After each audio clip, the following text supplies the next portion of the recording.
grande prazer estar aqui com os internautas da Sou Patos.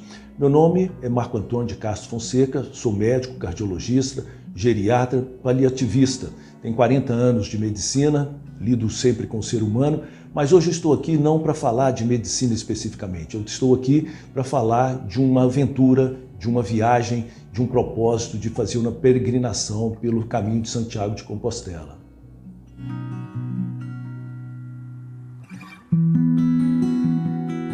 A ideia surgiu, nós havíamos feito uma peregrinação pela Chapada Diamantina e, conversando com o grupo, nós queríamos um desafio maior e fora do país. E muitos dos companheiros que estiveram lá comigo já haviam feito o caminho de Santiago de Compostela por várias vezes. E sem dúvida alguma, uma das peregrinações mais famosas e mais antigas do mundo, principalmente para nós católicos. Então surgiu esse desafio e foi criado um grupo que, a partir daí, nos preparamos para esse novo desafio.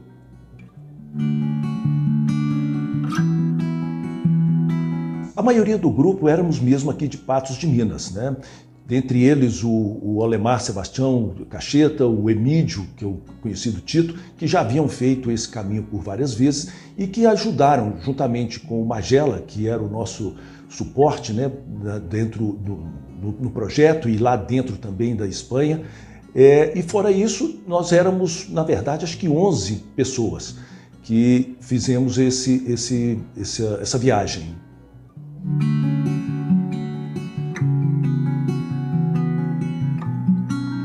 Eu fui à frente do grupo, fui de Brasil para Lisboa, Lisboa, Madrid, Madrid, São Sebastião, no País Basco espanhol. E eu preferi ir à frente porque eu também ajudei a organizar, nós fazermos os aluguéis das bicicletas, fizemos as transações, eu participei muito disso. E não só por isso, eu queria também conhecer essa parte da Espanha que eu não conhecia, então decidi que eu iria à frente e passei um final de semana aguardando o pessoal em São Sebastião, quando eu pude conhecer essa cidade, que me encantou. É um lugar impressionante. A história de São Sebastião data da época do Império Romano. Tem a parte antiga da cidade, onde eram os castelos, as igrejas antigas. É uma coisa fascinante. Me surpreendeu a Espanha, que eu achei que o custo de vida lá foi bastante razoável, né? Além de dizer que a culinária e os vinhos são maravilhosos. Então foi uma experiência muito boa conhecer São Sebastião, que para eles lá São Sebastião é como se fosse, por exemplo, Cabo Frio para o Rio de Janeiro. É uma cidade balneária e estava muito movimentada porque era lá no início do verão deles, né? Nós estávamos no final de abril para maio, estava iniciando, né, de primavera para o verão, e foi fantástico. E eu fiquei num hotel aguardando o pessoal. Eles, quando chegaram, foram direto para o albergue, que é o que caracteriza o Santiago de Compostela, são os albergues. Mas o final de semana, eu passei num hotel bastante razoável em São Sebastião.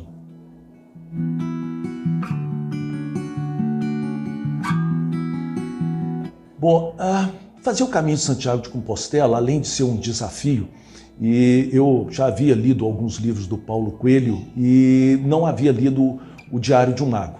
Então, quando eu li o Diário do Mago, ele transcreve muito bem o que você encontra por lá, tirando um pouco da coisa mística que ele coloca no livro, mas é basicamente aquilo. Eu tenho dito e costumo repetir que para mim tem 3 coisas que você jamais consegue modificar na sua vida, negá-las. Uma delas é a sua cidadania, né, a sua nacionalidade. A outra delas é o seu time de futebol, que está no seu coração, você pode achar que muda, mas não muda. E a sua religião. Eu digo isso porque a medicina me levou pelo caminho da ciência e, de certa forma, me afastou um pouco da minha criação católica cristã que eu tive. Quando você chega no caminho de Santiago de Compostela, é um impacto muito grande. A quantidade de pessoas que você encontra trilhando o caminho, caminhando de bicicleta, quase tudo ali está envolvido nisso. Você percebe que aquelas suas raízes religiosas são bastante afloradas. Emociona muito, é uma coisa incrível. Eu acho que quem puder, quem tiver disposição e também tiver a crença, deve fazê-lo. Eu acho que isso foi muito bom, do meu ponto de vista, para mim pessoalmente.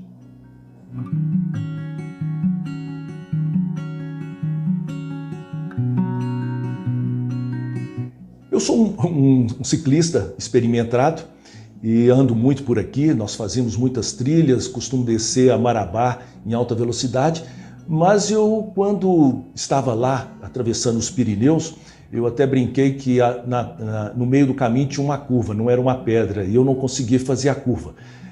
Foi exclusivamente por imprudência da minha parte. Nós estávamos nas bicicletas que nós havíamos alugado lá, muito boas, umas e-bikes, e eu tomei a frente de todo mundo e desci muito rápido uma ladeira. Só que quando eu cheguei num determinado ponto, a bicicleta até voou comigo do salto que eu tive, tinha uma pequena elevação, e logo em seguida tinha uma curva extremamente fechada. Eu acho que era mais que 90 graus aquilo lá. E eu não tive outra alternativa. Tentei frear, fiz o que eu pude, mas infelizmente, e eu até digo que foi até felizmente de certa forma, tinha um barranco que eu pudesse entrar nesse barranco, porque nós estávamos nos Pirineus, uma altura incrível, né? E a hora que eu dei por mim, não sei nem como foi que aconteceu, a coisa é fração de segundos. Eu já sofri 10 acidentes na minha vida, de moto, de carro, e existe uma coisa que acontece com você que chega um momento, parece que você sai do seu corpo, parece uma sensação de alívio. Você sabe que virá um impacto, né? Você não sabe o que vai acontecer, mas você praticamente tem uma sensação de alívio daquele desespero que você está tentando evitar um impacto. E bom, quando eu dei por mim, eu já estava no chão com os amigos, os companheiros tentando me ajudar a levantar.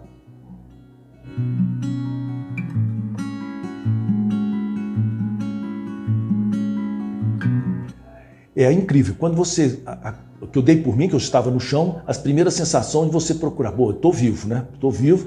E vieram as dores incríveis. Eu tive uma luxação no ombro, uma luxação acrômico-clavicular, fraturei 3 costelas, mas uma dor incrível no meio da minha região dorsal, no meio das minhas costas. E o medo, né, como médico, o medo, como eu atendi muita urgência na minha vida, o medo incrível de ter tido também uma fratura em alguma vértebra da minha coluna.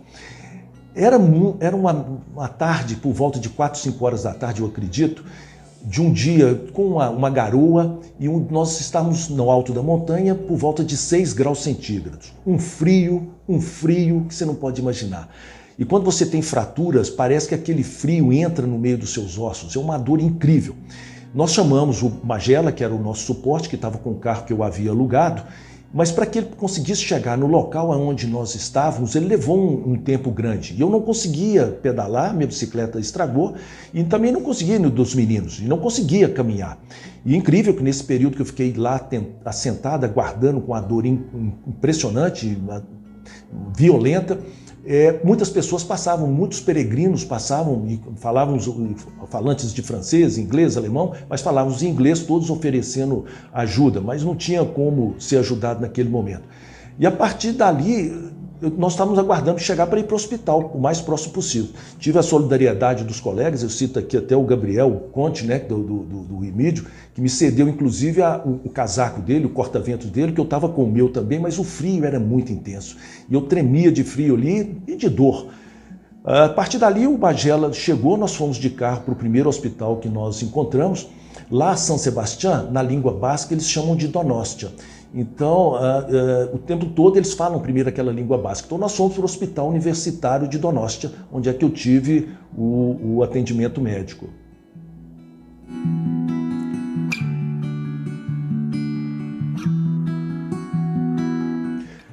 Bom, ao chegar ao hospital, a dor era tão intensa que eles me colocaram numa cadeira de rodas, nem sequer elevar os braços para entregar o passaporte e o meu celular com a pólice do seguro de viagem que eu tinha, eu precisei ser ajudado. Era uma dor muito intensa. Fui bem atendido, foi rápido o atendimento, foram solicitadas as radiografias da minha coluna, do meu ombro, mas como médico, né, experimentado com tantos anos de carreira, eu fiquei um pouco apreensivo porque não haviam me pedido uma exploração melhor da minha coluna com uma tomografia. E eu tive algumas dificuldades no hospital, apesar de ser um hospital muito bom, com mais de 1000 leitos, não encontrava tantas pessoas que falassem inglês, porque a minha segunda língua é inglês. Eu falo, né, como todos nós falamos de português, entendo e falo, já estudei um pouco de espanhol, mas lá eles misturam muito o basco com o espanhol. Fica muito difícil, às vezes, você entender o que eles falam.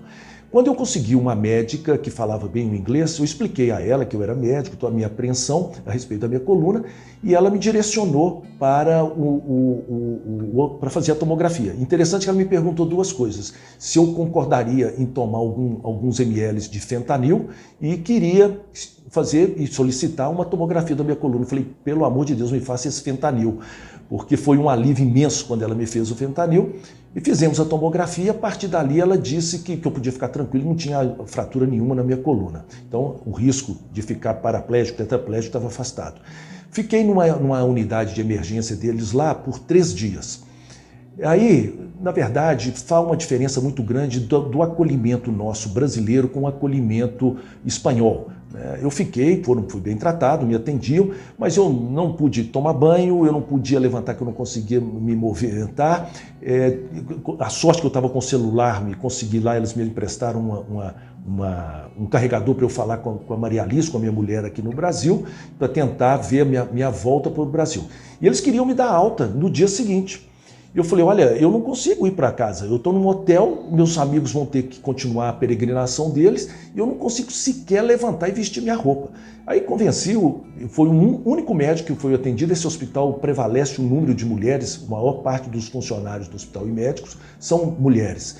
E esse colega, o médico lá, o Javier, conseguiu que ficasse mais um dia.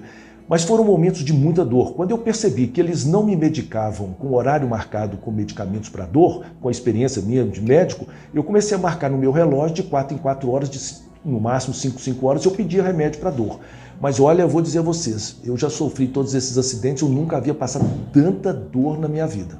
Fiquei lá até na quarta-feira, quando eu saí, fui para o hospital, e a Maria Alice, a minha mulher, já havia chegado na Espanha e foi me encontrar no hotel, que eu fiquei assentado no quarto aguardando que ela chegasse, porque se eu me deitasse na cama eu não conseguia levantar. Isso foi por umas 4 ou 5 semanas, eu não conseguia me levantar sozinho. Foi uma dificuldade muito grande esse trauma na minha coluna.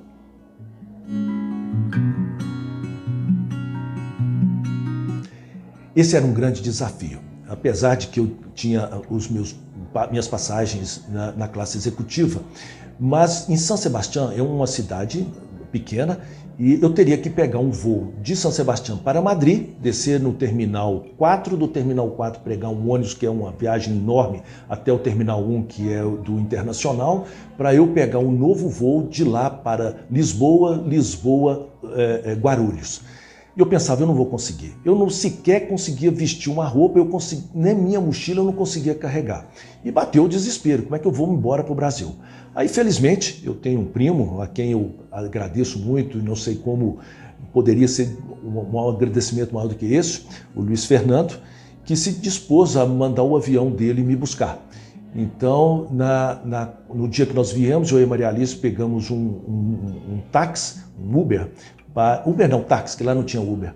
Fomos para Bilbao, que era a cidade maior, mais próxima, onde o avião podia descer e poder decolar com os tanques cheios. E aí sim, felizmente eu consegui vir, não conseguia me deitar no avião, só assentado, porque a dor era muito intensa. E nós fizemos um voo de Bilbao a Fortaleza, Patos de Minas. E aí é que você valoriza mesmo estar em casa, né? Eu já sofri também um outro acidente de moto que eu estava fora de casa. Quando você chega em casa, parece que as coisas começam a melhorar. E aí, felizmente, eu pude ser atendido aqui no HNSF, na minha casa, de certa forma, e fui operado pelo doutor Guilherme Bergo, que deu um jeito de resolver o meu problema. Mas, tranquilo, dentro do avião, depois de decolar, até que eu vim bem.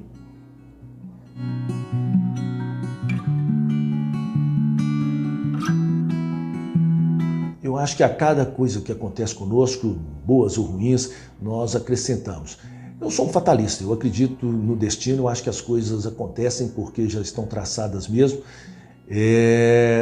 Mas 2 coisas me marcaram muito. Ver Santiago de Compostela, os 30 quilômetros que eu passei por eles, e a turma, o grupo que estava comigo, isso tudo me marcou muito. E eu quero sim, ainda algum dia, poder voltar e traçar o caminho novamente. Outra coisa que me marcou muito é valorizar o que nós temos aqui hoje em Patos de Minas de assistência médica e corrigir o que possa não ter sido bom para mim na Espanha e que nós podemos fazer melhor aqui, né? E, sem dúvida alguma, nas próximas vezes, isso me marcou muito. Outro dia eu vim de Belo Horizonte de carro e eu acho que eu diminuí muito a minha velocidade. Eu acho que isso, já na minha idade, nós temos que repensar e ter um pouco mais de prudência. Porque tudo aconteceu porque nós na emergência costumamos a dizer que não é um acidente, né? Foi uma falta de respeito às regras de segurança. Eu infringi todas as regras e exagerei na velocidade e acabou acontecendo isso. Mas, por outro lado, estou muito satisfeito por estar aqui, as sequelas foram mínimas, não tenho limitação nenhuma, apesar de todo o sofrimento que posso ter passado, estou muito bem. A minha mulher também foi de uma pessoa incrível, tanto indo lá para me dar o suporte para voltar, como durante as 4, 5 semanas que eu praticamente tive que dormir assentado e sem conseguir me movimentar. Então tudo isso marca muito, eu acho que isso mexeu muito comigo do ponto de vista humanista. Eu gostaria de repensar e muita coisa que eu fiz na minha vida, eu acho que eu daqui para frente quero fazer melhor.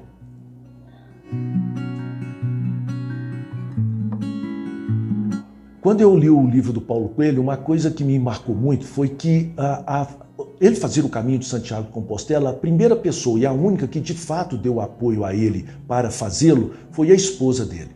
E sem dúvida minha mulher também me deu um apoio nisso. Uma outra coisa que me marcou no livro dele, eu tenho uns 3 romances que eu gostaria de escrever, eu gosto muito de ler e gosto de escrever, e eu acho que a minha passagem pelo caminho de Santiago de Compostela foi interrompido e eu quero fazê-lo novamente, porque eu acho que nos primeiros 30 quilômetros que eu estive lá, isso me gerou uma inspiração muito grande para muita coisa. E eu não tenho dúvida que essa empatia, esse misticismo, essa coisa humanística lá do caminho de Santiago de Compostela irá sim me ajudar em muita coisa, principalmente nessa proposta de uma nova posição da minha vida, de escrever alguns romances que eu gostaria de escrever. E tenho, né, como eu disse, o apoio da minha mulher. E me sinto também, obviamente, frustrado de não ter conseguido concluir esse caminho. E eu sou uma pessoa que sigo muito minhas metas, eu preciso ter metas na vida. E essa é uma que eu, sem dúvida alguma, não deixaria esse mundo sem tê-la feito ainda.